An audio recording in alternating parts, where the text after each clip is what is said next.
Hello' ছাত্ৰছাত্ৰীসকল স্বাগতম জনাইছোঁ আমাৰ ইউটিউব চেনেল এক্সাম গুৰু আছামিজলৈ। গতিকে ছাত্ৰছাত্ৰীসকল আজি তোমালোকৰ লগত আলোচনা কৰিম তোমালোকৰ প্ৰি ফাইনেল এছেছমেণ্ট এক্সামিনেশ্যন অৰ্থাৎ তোমালোকৰ প্ৰি ফাইনেল যিটো এক্সাম আছিলে তাৰ 2023 বৰ্ষত থকা অসমীয়া কুৱেশ্যন পেপাৰ যি আছিলে সেই কুৱেশ্যন পেপাৰটো আজি তোমালোকৰ সন্মুখত লৈ আহিছোঁ আৰু ইয়াত থকা যিবোৰ আটাইতকৈ গুৰুত্বপূৰ্ণ আৰু ইম্পৰ্টেণ্ট প্ৰশ্ন আছে সেই প্ৰশ্নসমূহ তোমালোকক দেখুৱাই দিম।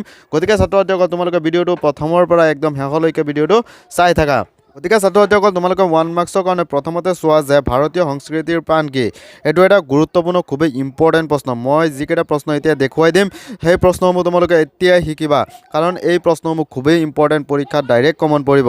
তাৰপিছত আছে তোমালোকে চোৱা যিটো 2 নম্বৰ প্ৰশ্ন আছে যে কুঁৱলীয়ে প্ৰথমে কালৈ ইমেইল কৰিছিলে। এইটো খুবেই গুৰুত্বপূৰ্ণ আৰু ইম্পৰ্টেণ্ট প্ৰশ্ন। ইয়াৰ পিছত চোৱা 3 নম্বৰ যিটো প্ৰশ্ন আছে যে কোনখন গ্ৰন্থৰ বাবে অনুৰাধা শৰ্মাৰ পূজাৰীয়ে অসম সাহিত্য সভাৰ কুমাৰ কিশোৰী সোঁৱৰণী বঁটা লাভ কৰিছিলে। এইটো খুবেই গুৰুত্বপূৰ্ণ এটা ইম্পৰ্টেণ্ট প্ৰশ্ন। ইয়াৰ পাছত ছাত্ৰছাত্ৰীসকল তোমালোকে চোৱা যে 5ৰ যিটো ক নম্বৰ প্ৰশ্ন আছে যে ভাইৰাছে কম্পিউটাৰ এটাৰ কেনেদৰে বিজুতি ঘটাব পাৰে। এইটো আটাইতকৈ গুৰুত্বপূৰ্ণ আৰু ইম্পৰ্টেণ্ট প্ৰশ্ন তোমালোকৰ এইবাৰ মেট্ৰিক ফাইনেল 2024ৰ বাবে। ইয়াৰ পিছতে ছাত্ৰছাত্ৰীসকল তোমালোকে চোৱা 6 নম্বৰৰ যিটো ক নম্বৰ প্ৰশ্ন আছে যে কাজিৰঙালৈ যাবলৈ ওলাওঁতে পাহি আৰু পলক মাক আৰু দেউতাকে কি উপদেশ দিছিলে।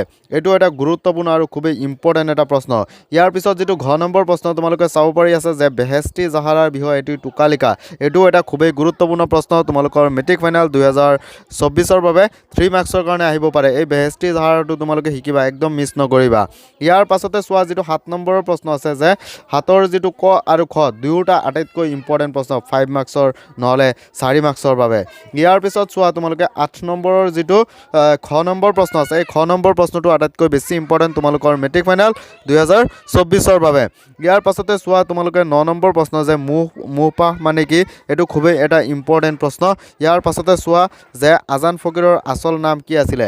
এইটো এটা খুবেই গুৰুত্বপূৰ্ণ আৰু ইম্পৰ্টেণ্ট প্ৰশ্ন এই খ নম্বৰ প্ৰশ্নটো।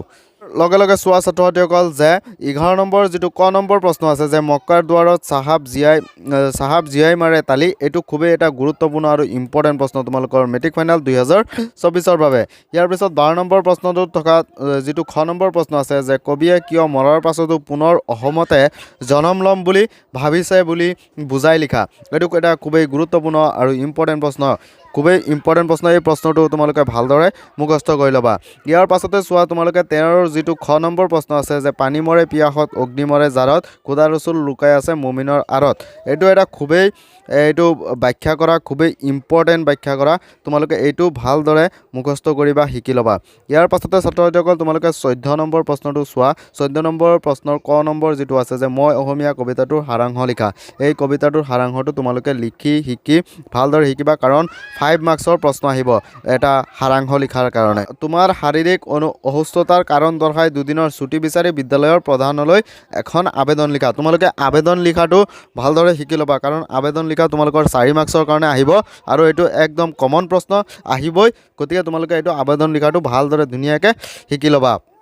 তোমাৰ প্ৰিয় সাহিত্যিক এজনৰ বিষয়ে তোমালোকে ভালদৰে ধুনীয়াকৈ মুখস্থ কৰি ল'বা, কাৰণ তোমালোকৰ এছে আহিব, ৰচনা আহিব 8 নম্বৰৰ। গতিকে ছাত্ৰছাত্ৰীসকল এই ৰচনাখিনি তোমালোকে ভালদৰে শিকিবা।